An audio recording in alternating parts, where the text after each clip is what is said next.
Mayang buntag mga lumon. Karon magfile ta og bakal mga lumon kay iniulaw man gunigod. Kita do ang sinaligan diri sa mga filing. So, lahit ako skilling sa manager diri. Hindi maulaw mga lumon. File ag starting pundasyon mga lumon. So file tag bakal ron. Kita ang pa pundasyon nun kay nindot to tamo file ingon sa nagdala diri sa bodega. So kapaan sa nato ni. Karon mahuman natong trabaho.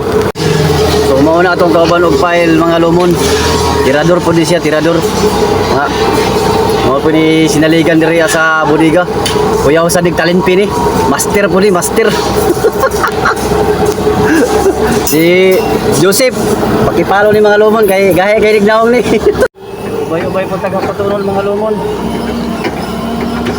Mao ni atong ipailay. Dulit ra na pagkabutang kay usahay mong gulbi si di maapas. Mao nang double handling mi diri.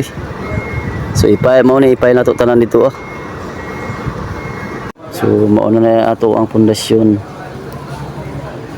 Pailan na lang ni duha sa taas. Okay na ni pundasyon ni.